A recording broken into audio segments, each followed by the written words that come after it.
আমরা দেখেছিলাম ফেসিবাদী সময়ে আবরার ফাহাদকে ছাত্রলীগের সন্ত্রাসীরা সারা রাত ধরে নির্যাতন করে শহীদ করেছিল।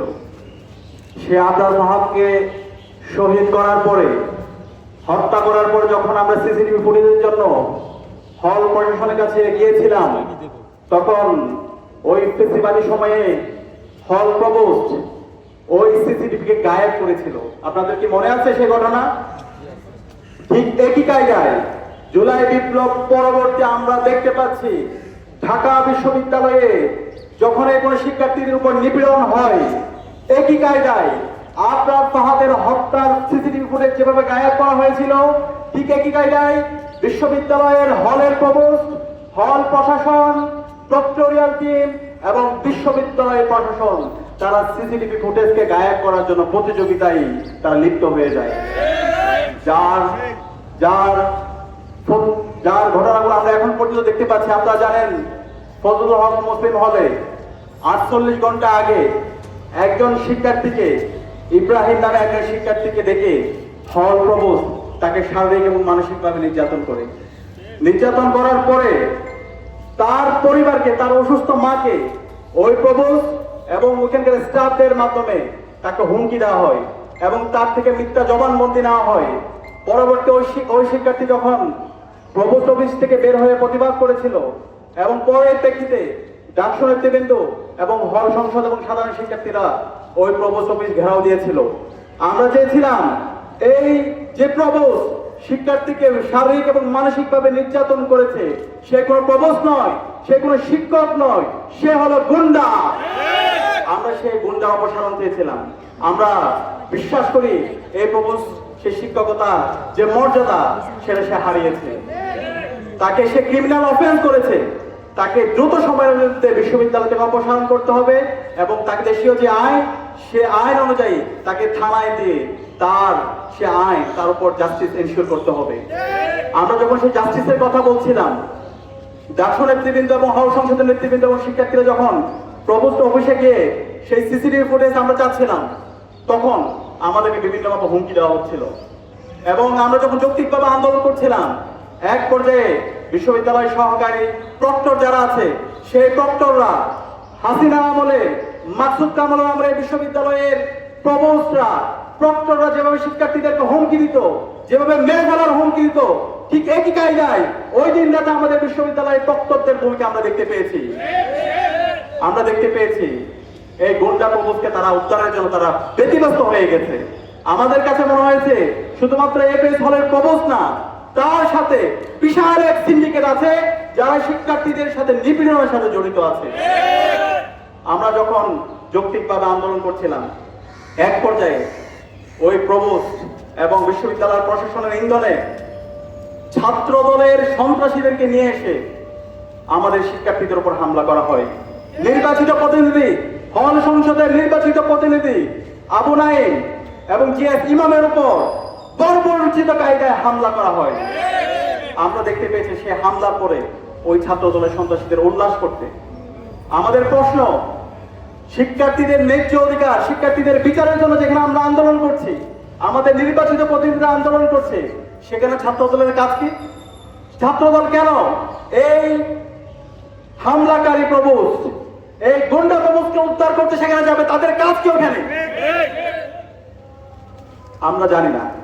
এবং পরবর্তী দেখতে পেয়েছে ওই গুন্ডা প্রভোস্টকে, ওই কুলাঙ্গার প্রভোস্টকে তারা ছাত্র দলের সন্ত্রাসীরা ওই হল প্রভোস্ট অফিস থেকে তারা বের করে নিয়ে আসে এবং শিক্ষার্থীদের উপর ন্যাক্কারজনক হামলা করে। আমাদের বিপি জিএস এখন পর্যন্ত হাসপাতালে তারা ভর্তি আছে। আজকে 48 ঘন্টা আমরা পার করছি, এখন পর্যন্ত আমাদেরকে সিসিটিভি ফুটেজগুলো তারা দেখার সুযোগ করে দেয় নাই।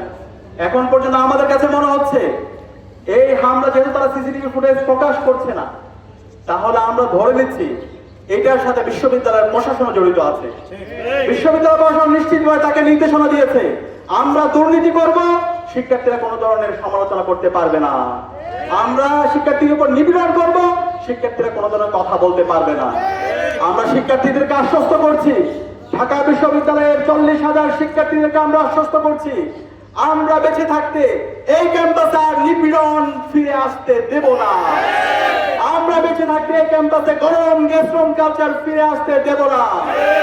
আমরা বেঁচে থাকতে এই ক্যাম্পাসে মাকসুদ কামাল যেভাবে বহিরাগত ছাত্রলীগের সন্ত্রাসীদেরকে নিয়ে এসে আমাদের ভাই বোনদেরকে হামলা করেছে, হাসপাতালে ঢুকে আমাদের বোনদেরকে হামলা করেছে, সেভাবে ছাত্র দলের গুন্ডাদেরকে নিয়ে এসে আমাদের ভাইদের উপর হামলা করবে, বোনদের উপর হামলা করবে, সেটা আমরা বরদাস্ত করব না। এই সন্ত্রাসীদের বিচার এই বাংলার মাটিতে আমরা করবো ইনশাআল্লাহ। একই সাথে আমরা বলতে চাই, আজকে আমরা দেখতে পেয়েছি পরবর্তীতে বিশ্ববিদ্যালয়ের প্রশাসন তারা একটা তদন্ত কমিটি করেছে। তদন্ত কমিটি মানে হচ্ছে একটা মূলা ঝুলানো। সেই তদন্ত কমিটির মূলা আপনারা দেখতে পেয়েছেন। ডাকসু নেতৃবৃন্দ, শিক্ষার্থী এবং সাংবাদিকদের উপর ঢাকা বিশ্ববিদ্যালয়, যেটা কখনো হয় না, এই ছাত্র দলের সন্ত্রাসীরা 23শে এপ্রিল 24শে এপ্রিল ঢাকা বিশ্ববিদ্যালয়ের শাহবাগ থানায় তারা হামলা করেছিল। থানায় অতির সামনে সাংবাদিকদেরকে দফায় দফায় হামলা করেছিল। ডাকসু নেতৃবৃন্দের উপর তারা হামলা করেছিল, শিক্ষার্থীকে জবাই করার হুমকি দিয়েছিল। আর এর পরবর্তীতে 3 কার্য দিবসের মধ্যে একটা তদন্ত কমিটি তারা করেছিল এবং তদন্ত কমিটির রিপোর্ট জমা দেওয়ার জন্য তারা 3 কার্য দিবস সময় দিয়েছিল। আজকে সে 3 কার্য দিবস 4 মাস পার হচ্ছে, কমিটির পর কমিটি হচ্ছে, তদন্তের পর তদন্ত হচ্ছে, এখন পর্যন্ত সেই রিপোর্ট তারা প্রকাশ করতে পারে নাই। এই বিশ্ববিদ্যালয় প্রশাসন, বিশ্ববিদ্যালয়ের ভিসি, প্রভিসি, প্রক্টর, প্রভোস্টরা আজকে সন্ত্রাসীদের পাহারাদার হয়ে গেছে। সাংবাদিকদের উপর তারা হামলা করেছে, আজকে হামলার পর তারা উল্লাস করছে। আমার সহযোদ্ধা মুসাদ্দিক আলী ইবনে মোহাম্মদ জুলাই বিপ্লবে যে অগ্রণী ভূমিকা রেখেছিল, গুম হয়েছিল 29শে জুলাই যখন সারা বাংলাদেশ স্তব্ধ হয়েছিল, একাই রাজপথে নেমে এই আন্দোলন সংগ্রাম জারি রাখার জন্য জাতিকে আহ্বান জানিয়ে সে গুম অবস্থায় তাকে অ্যারেস্ট করা হয়েছিল। আমাদের এবি জুবাইরের উপর সেদিন আপনারা দেখতে পেয়েছেন ন্যাক্কারজনকভাবে হামলা হয়েছিল, কিন্তু আজ পর্যন্ত সেই তদন্ত কমিটির রিপোর্ট তারা পাবলিশ করতে পারে নাই। আমরা ডাক্তার পক্ষ থেকে 10 বারের অধিক আমরা দেখা করেছি, আমরা আবেদন পাঠিয়েছি, দৃষ্টি আকর্ষণ দিয়েছি। বিশ্ববিদ্যালয়ের ভিসির কাছে যখন যায় তখন তিনি বলছেন তদন্ত চলছে। আর কতদিন হলে এই তদন্ত রিপোর্ট আমরা জাতির সামনে আপনারা প্রকাশ করতে পারবেন? আমরা কি ধরে নেব? তাহলে উপর থেকে বলা হচ্ছে এই তদন্ত রিপোর্ট প্রকাশ করতে হবে না, বাংলাদেশে আর কোনো বিচার হবে না, আমরা বিচারহীনতা সংস্কৃতির মধ্যে প্রবেশ করেছি। তাহলে বলে দেন, তাহলে আমরা যেভাবে হাসিনাকে ডিল করেছিলাম, বিশ্ববিদ্যালয়ের ফেসিবাদী যে ভিসি ছিল মাকসুদ কামালকে যেভাবে ডিল করেছিলাম, সেভাবে আমরা আপনাদের সাথে ডিল করব। আপনারা কথায় কথায় বলবেন আমরা এই ক্যাম্পাসে গরম চাই না, গ্যাস রুম চাই না, শিক্ষার্থীদের উপর নিপীড়ন হোক সেটা চাই না। আবার অন্যদিকে আপনি শিক্ষার্থীদের উপর নিপীড়ন করবেন, প্রভোস্টের মাধ্যমে, প্রভোস্ট রুমে স্টাফদের মাধ্যমে শিক্ষার্থীদের উপর শারীরিক এবং মানসিকভাবে নির্যাতন করবেন, সাংবাদিকদের উপর হামলা করবেন, এরপরে হামলা কোন ধরনের বিচার করবেন না। তাহলে তো আমরা ধরে নেব আপনারা তাদেরকে পাহারা দিচ্ছেন, সন্ত্রাসীদেরকে আপনারা পালতেছেন। সুতরাং আমরা বিশ্বাস করি আপনারা দ্রুত সময়ের মধ্যে এই সন্ত্রাসীদেরকে বিচারের আওতায় নিয়ে আসবেন। ছাত্র দলকে আমরা বলবো আপনারা সভ্য ভাষায় রাজনীতি করেন। জুলাই বিপ্লব পরবর্তী যদি আপনারা মনে করেন সেই 90 পরবর্তী ক্যাম্পাসে যেভাবে সন্ত্রাসের রাজত্ব করেছেন, টেন্ডারবাজি করেছেন, গরম গ্যাস রুম কালচার তৈরি করার মাধ্যমে শিক্ষার্থীদের অধিকার হরণ করেছেন, সেই ধরনের পেশাকে রাজনীতি করে আপনারা এই ক্যাম্পাসে আপনাদের রাজনীতি নির্মাণ করেন, তাহলে আপনারা ভুলের মধ্যে আছেন। ইতিমধ্যে আপনাদের ভুল রাজনীতির কারণে শিক্ষার্থীরা ছাত্র সংসদ নির্বাচন আপনাদেরকে প্রত্যাখ্যান করেছে। এর পরবর্তীতে আমরা এখন পর্যন্ত দেখতে পাচ্ছি আপনারা নতুন কিছু নিয়ে আসতে পারেন নাই। সে আগের সন্ত্রাসের রাজনীতি, আগের হুমকি রাজনীতি, নিপীড়কের ভূমিকা আপনাদেরকে আমরা সব জায়গায় দেখতে পাচ্ছি। এভাবে যদি চলতে থাকে তাহলে বাংলাদেশের ছাত্রলীগের যে পরিণতি হয়েছিল তার চেয়ে ভয়াবহ পরিণতি আপনাদের জন্য অপেক্ষা করছে। সুতরাং আমরা অনুরোধ করবো আপনারা সভ্য ভাষায় রাজনীতি করেন, শিক্ষার্থীরা যেভাবে চায় সে আলোকে আপনাদের রাজনীতি নির্মাণ করেন।